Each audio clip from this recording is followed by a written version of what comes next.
Okay, Jade Alphonse and Dina Peter of Alphonse Peter Legacy AL Trainings.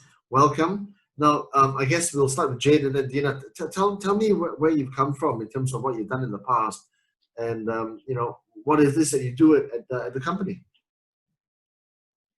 Yeah, I've been in the company for the past 6 years.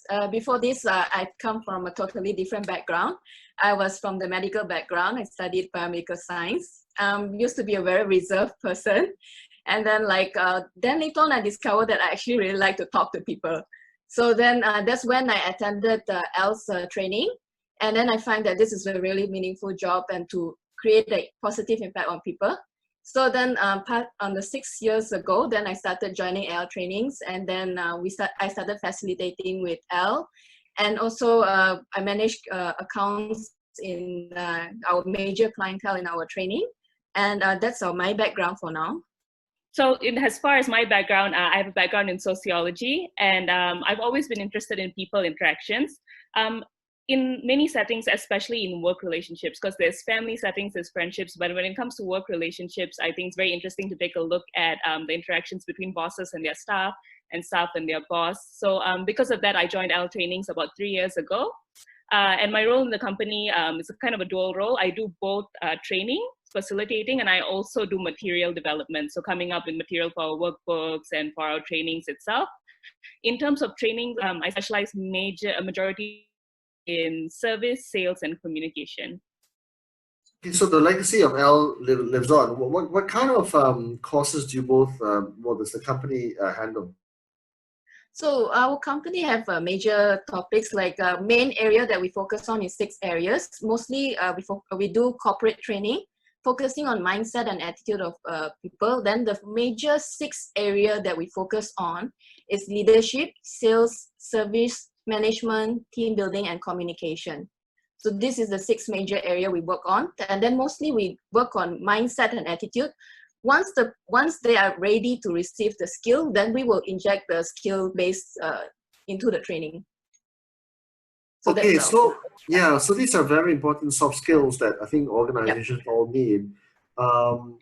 Which of the 6 disciplines, if you like, that you talked about earlier, which is the most popular? Is it leadership or is it communications? What is it?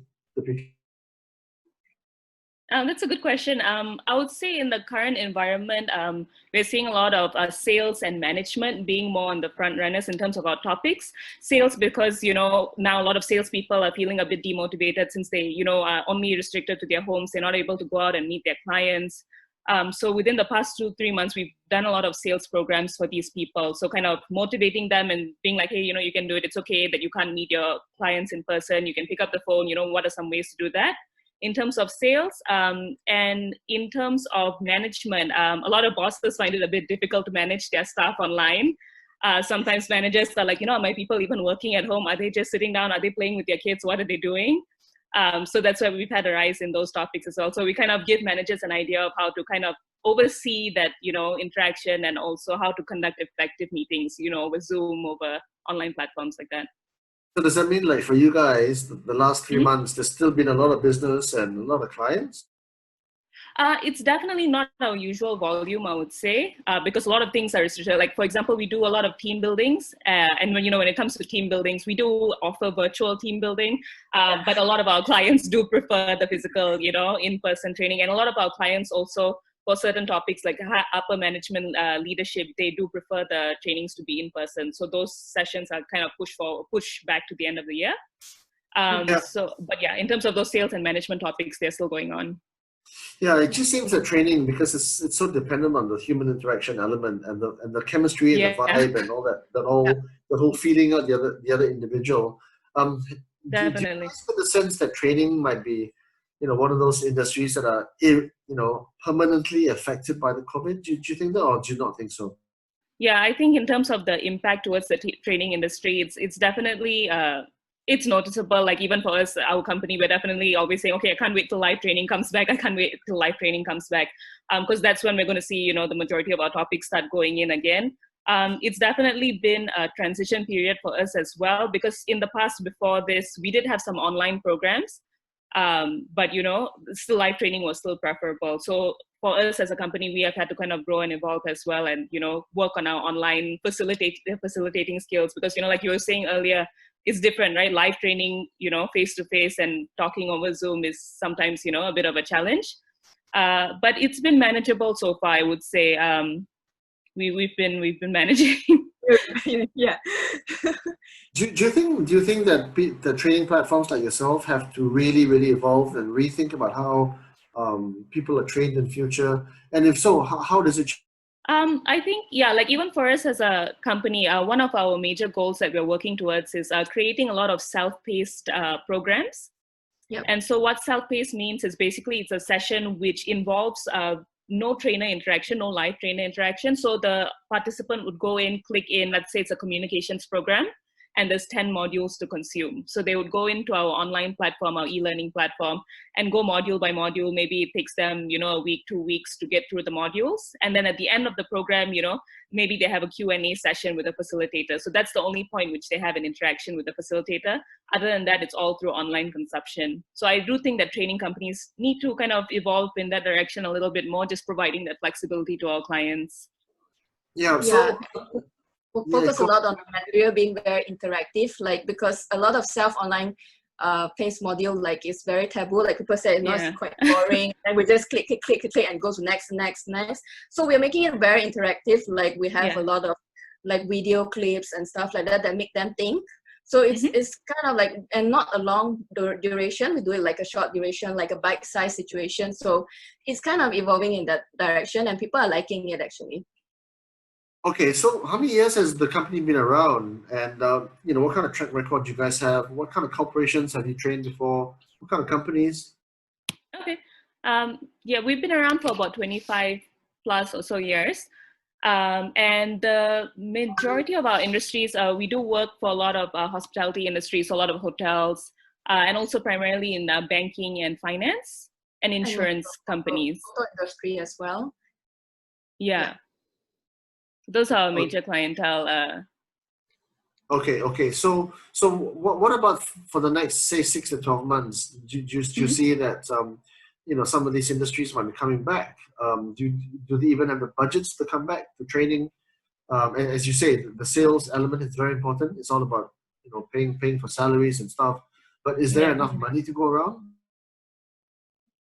Yeah, that's a good question, because that's definitely something that we've heard from our clients in terms of, that there are budget cuts, we have training budget cuts, there are certain restrictions, definitely. But in terms of what we notice is a lot of our clients, in terms of their sales departments, they're still willing to kind of pay a little bit of attention over there and get their salespeople kind of skilled up and, ready to go again, basically, after all of this is over. Yeah, so what makes you guys different? I mean, there's a lot of training platforms out there. Today, I've already spoken to 2 or 3. But what is the secret sauce behind L's academy? I would say it's definitely the engagement that we have with our participants. So we are very much like engaging. So if it's not fun, people won't learn. So it's like, if it's a boring environment and stuff and it's boring, like people will be like, oh, what's different from any of other training? So skill and the content, I would say, is similar. I would say a lot of content, a lot of material, a lot of topics is out there, but the way we engage our participant would be the main point. So if it's not fun, people will not be learning. Okay, a bit of an off-center question, because nothing is normal anymore. Things have changed so materially, right? What kind of skills do you think corporations need to allow their people to learn up and brush up on in the new normal? Whether it's to be more resilient, maybe, whether it's maybe to be more adaptable, maybe, whether they are able to sell product online, and if so, what kind of skills? I mean, just to think a little bit laterally in terms of the new corporate skill sets. Well, what do you guys think? Yeah, for that one, I would say definitely, like you mentioned, change management is something that we always say is crucial. Even before all of this happened, right? We did have clients coming in, they kind of had the foresight to be like, no, I want my people to be ready for anything, right? So, and we see that, carrying through. We have change management courses being requested. And now, I mean, this was a situation that nobody could have foreseen. So they want their people to be ready for even more outrageous circumstances, right? So that's where we have had to kind of go back and tweak our existing change management program to include kind of these crazy scenarios. And just so during the classes, we're throwing them crazy scenarios, and we're just trying to get their mind active and thinking towards being solution focused. Well, it's very clear, just talking to the two of you, that the engagement is something that obviously is the client's like. It's obviously also a family business, guys. What kind of like principles that Al, embed into the corporate DNA? What did he believe in when it came to trading? Yeah, it's a 25-year-old business. Yeah, his vision is, our vision is better people, better world.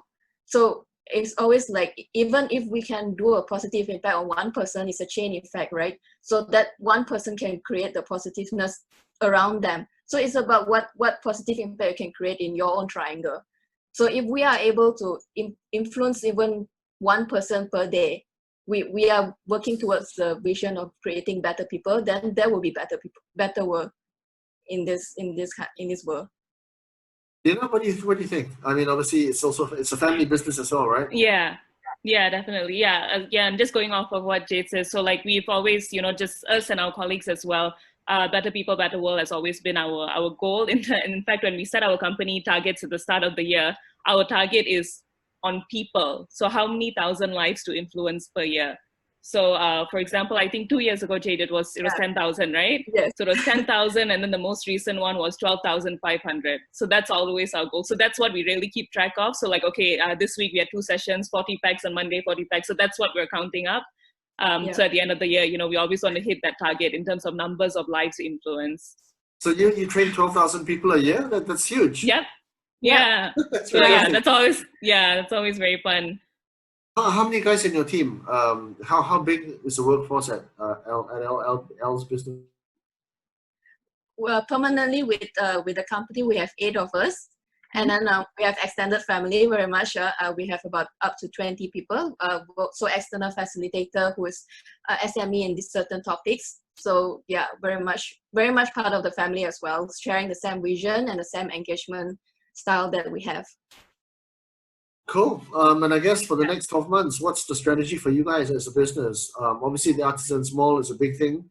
It's a new platform, untested, like most other things that we are going through today. What is the plan of attack? Well, our strategy, if all of this has taught us anything, is the importance of being ready to change at any time, and also just to focus a bit more on the digital world, right? So we are, even though, let's say, all of this ends relatively soon, we are still going to be placing a heavy emphasis on developing our online site, right? Our e-learning platform, figuring out a way to make it a very interactive engagement. Because like Jade was saying earlier, a lot of times when people think of online training, it's, ineffective, boring, people are not going to pay attention and get anything out of it. So in the next 12 months, and even beyond that, we'll be working, very hard to kind of see how we can change that perception and create really quality content for our online e-learning platform. Just going a bit crazy here. I mean, how can the online learning elements, be radicalized to make it much more, much more dimensional than what it is now? What do you guys think? Yeah, so I think it has to do a lot on like the activities that we do during the session, right? So for example, having them, let's say a team building activity would be, so everyone's in class, so having them be like, okay, go grab an item in this shape. So getting people moving, right? So a lot of times online trainings, we're all just sitting, glued to the computer. People are not moving at all. Everything is numb, right? So even just something like that, like stand up, like, synchronized dancing, like something like that, right? So just getting the brains engaged again. Because sometimes when you have a 4-hour online learning, session, people are brain dead at the end of it, right? So I think a lot of importance on the activities, being very mindful about, the reasoning behind each activity. And oh, you're right. And there's nothing more galling for a trainer than the participants to turn off the video and turn off the audio and then speak to the void. Absolutely. Absolutely. And that was definitely a challenge, that we had to deal with initially. We were like, oh my goodness, how are we going to get people to keep their cameras on? Where, so, that's where we had to come in for meetings and be like, okay, what are we going to do to make sure that we keep their cameras on too? Yeah, that's where we have to go a bit crazy. It's the trainers' new normal as well. Fantastic talking to both of you, very inspirational. a two-girl team, fantastic. You know, I love the fact that you guys are, you know, taking it to the guys, man, and show them what's what. So good luck. Thank you so we'll much keep for in having touch. us. Yeah, thank you for having us. Okay, take care.